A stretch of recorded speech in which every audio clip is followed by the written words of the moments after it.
So imagine there being a YouTuber who gained millions of subscribers over the years, completely shifting an entire gaming community and showing all the people within that community that there's much more to content than just playing this game, and over the years managing to become one of the biggest creators on YouTube with all of his viral forms of content that he's posted over the years. Now what if I tell you everything that I just stated about this content creator that made him so loved amongst so many people was all one big lie? Unfortunately, that's the sad reality of Pretty Boy Fredo. What exactly did he lie about throughout the course of his career, and how did he manage to get to the point where he's at now, where he's hated by many people on the internet? Well, that's probably what you're here to figure out. So with that being said, if you're new to the channel, don't forget to hit that subscribe button to join the tribals with the biggest trapper. And while you're at it, don't forget to click that very first link down below in my description to join my Discord server and become an official member of the community. Now with that being said, let's get into the unfortunate downfall of Pretty Boy Fredo. Now to start, as many of you probably already know, and as I've said before on this channel, Pretty Boy Fredo started his career off about 10 years ago, and he started his career off by playing a game called NBA 2K, and he would end up becoming a major icon within his community. Over the course of just 2 years of being a content creator, he managed to become one of the biggest 2K influencers on the internet, and this wasn't even really just due to his skill level at the game. It was mostly because of how entertaining he was through his use of story times and catchy phrases that he said while playing, and all of this would end up shaping Fredo into the early 2K icon that he became. But the thing that really made Pretty Boy Fredo become one of the biggest YouTubers on the platform, accumulating millions of subscribers, was through his use of IRL content. This included different forms of pranks, social experiments, vlogs, challenges, all types of viral content that was very popular on YouTube at the time. And when Fredo switched over to this style of content, he never returned to the 2K community once again. And really this was for various reasons, but the main reason Fredo attributes this to is because of how toxic the 2K community was. So over the years, Fredo would focus solely on doing in real life content, but one of the things that separated Fredo from many other creators on the platform is that Fredo never really did any other collabs with bigger YouTubers or friends that he's met over time on his channel that we're going to talk about a bit later in the video. So with Fredo gaining all of this success over the years without doing any major collab with bigger YouTubers, this led to him developing a bit of an ego. He kind of developed this mindset of like, I don't need anyone outside of people that I'm already friends with. I'm self-made and there's nothing anyone can really do for me or my career. And while that may have been true, this led to Fredo getting into a lot of drama over the years, basically burning every bridge with every possible YouTuber that he had.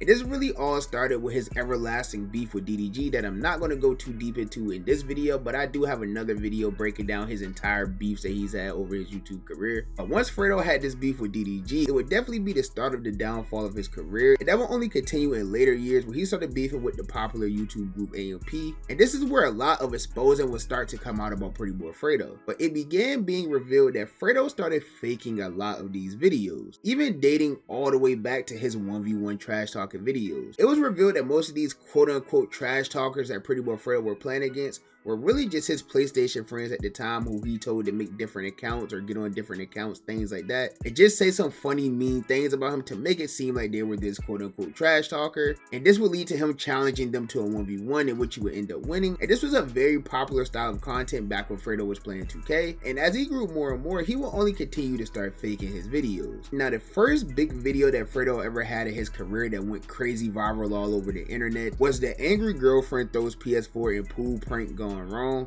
And as you guys know, all of these couple pranks back in the day were like crazy viral, but I'm sure you all know by now that most of these videos were fake. Whether you watch DNB Nation, Chris and Queen, it doesn't really matter who you watch, all of these prank videos were fake for the most part. So I think it's fair to say that even this prank by Fredo was scripted, and as the story goes on, you'll see that that's not really a far-fetched idea. Another style of video that Fredo did over the years was whenever he met someone new in his video or one of his already prior friends that he wants to introduce to the internet, Fredo would do this video where he would basically destroy something that this friend owned, and then at the end of the video he would surprise them with a newer version of whatever it is. Say for example he destroyed somebody's car, at the end of the video he would give them a new crazy car, whether it was like a Benz or just, you know, a nice car. After Fredo became basically the most hated man on the internet, a lot of people started exposing him for faking these style of videos as well. Alleged that Fredo would either rent these things out for the videos or actually go to buy it and then take it back after the video was over. Thinking about it now logically as an adult, obviously he wasn't going to buy $100,000 cars for all of these people, but sometimes it was even smaller gifts than this that Fredo ended up taking back. But Fredo didn't just fake pranks and all of these things that people would already expect to be fake. One of the main types of content that Fredo has done over the years that really helped him gain a lot of success was these types of videos where he would surprise random people with nice things. And in fact, one of the most popular videos on his channel is a video titled Surprising a Kid Who Got Bullied with Air Mags. And in this video, it would feature a person named Jacory who had some type of condition where he was smaller than the average person. He also walked a certain way. And in this video, he alleged that because of the problems that he had, this led to him getting bullied throughout his entire life in school, to the point where he didn't even want to attend school anymore. So this led to Fredo quote unquote taking a stand against bullying. And later on in the video, he would show up to Jacory's school with a bunch of expensive shoes that was meant to surprise him with.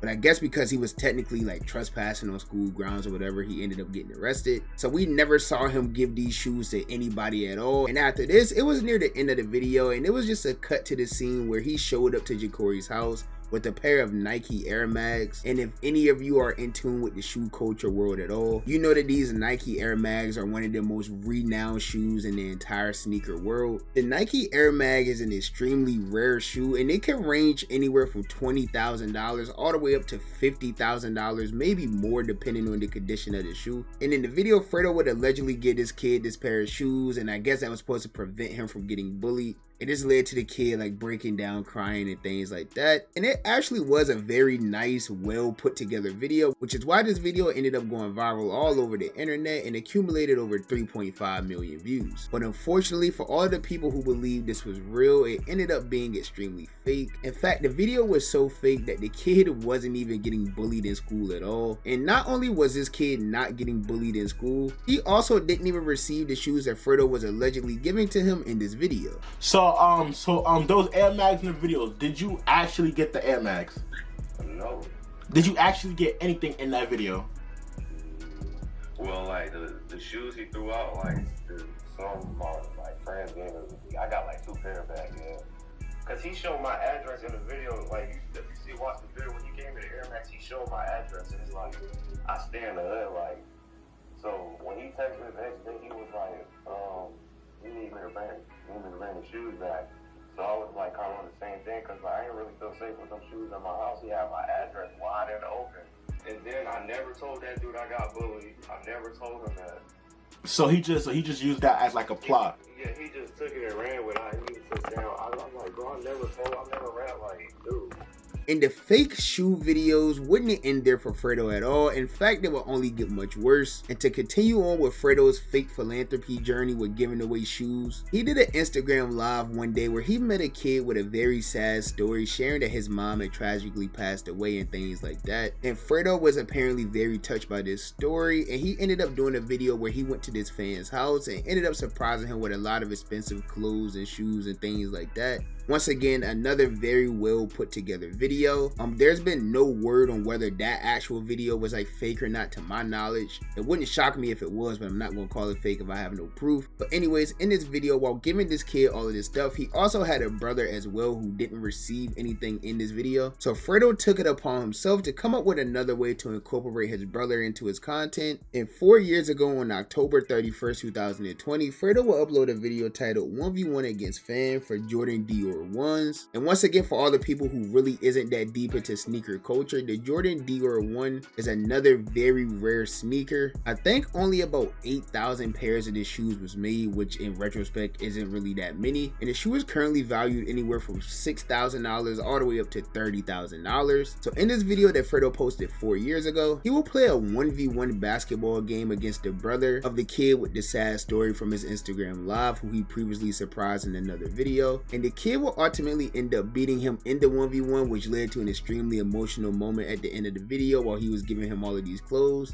And as usual, this video was also fake as well, because after the video was over, Fredo ended up taking these pair of Jordans back away from the kid and reselling the shoe and getting the money for him. And he also became known for his extensive shoe collection over the years. He's posted a few videos showing off some rare, expensive shoes that he had in his collection, and it really became a pivotal point of his channel. But it got to the point where like these these videos started becoming so popular for him that he even started faking these too. Like if you get to the point where you're faking a shoe collection, maybe it's just time to give it up. But in the video that Fredo posted 4 years ago titled "My $1 million Sneaker Collection Full Closet Tour," he alleged in this video that his house was previously broken into, so that's why he decided to move his entire closet into more of a warehouse setting. A lot of you guys are probably wondering why my closet is not at my house. A lot of you guys know that last year my house was robbed. I no longer have my items inside my closet. I actually keep it in a warehouse, completely separate, private, and safe, so that I can keep all my collector's items. He really only said this because like it was a weird area, like nobody would have believed this was actually his closet, so he decided that that was the best story to go with. But it turns out that all of these expensive shoes and designer items that he was showing off in this video wasn't even his at all. In fact, he would end up getting completely exposed by another shoe YouTuber for being in the back of a shoe store located in Florida. And this whole thing only gets way worse for Fredo as time goes on, because he also began doing these predator catching videos, and that's been a popular form of content on the internet for years now, and everyone tries to recreate it in their own way. Like I know Gideon does it now, another streamer named Vitaly did it for a while, but Fredo used to do these videos a while back on his YouTube channel. And in these videos, the alleged predator that he found always had their face blurred out, not to have their identity revealed, and people always wondered why he would want these people censored or blurred or whatever the case may be. And the biggest question is, why did he never call the cops or anything like that on these people? And the short answer to that is because all of these videos were also fake as well, and he's now taken all of those predator videos down from his channel now, but there was a few of them that he had up and they all went extremely viral. And he also even tried to do a video with another popular YouTuber named Omi and the Hellcat, where they were supposed to be racing Pretty Boy Fredo's Lamborghini against one of Omi's Hellcats, and the winner of this video was supposed to get a large sum of money. So Omi got excited for this video because he thought like this was a real thing they were about to do for real money. But once the cameras went on, Pretty Boy Fredo revealed that none of this was going to be real at all, and they weren't really going to race for any money, and that led to Omi not wanting to do the video because it was fake. So this just led to Fredo finding someone else to fake this video with. And there's multiple other things that I could probably talk about with Fredo faking his videos over the years, but one of the worst things I think that we could probably talk about is a video that he did with a Make-A-Wish kid early on into his career. And there was a kid named Elias who was 16 at the time, and his only wish that he had was to meet Pretty Boy Fredo. So that whole thing ended up getting planned out, and he ended up meeting Pretty Boy Fredo, and they spent an entire day together doing a bunch of nice things. And Fredo had promised to keep in contact with this kid and check up on him in his day-to-day life, things like that. But after this video and day was over, Fredo ended up completely unfollowing this kid on social media platforms and even changing his number as well, leaving the kid to never really hear from Fredo again, up until the story of Fredo completely leaving him in the dust started becoming more and more popular. And this led to Fredo reaching out to the kid on Twitter, telling him that it was a rough year and he's sorry and that he's his brother for life. And this all ended up just being a move to get the heat off of Fredo's back, because after it all died down, he ended up repeating the same cycle of unfollowing him on socials and changing his number once again.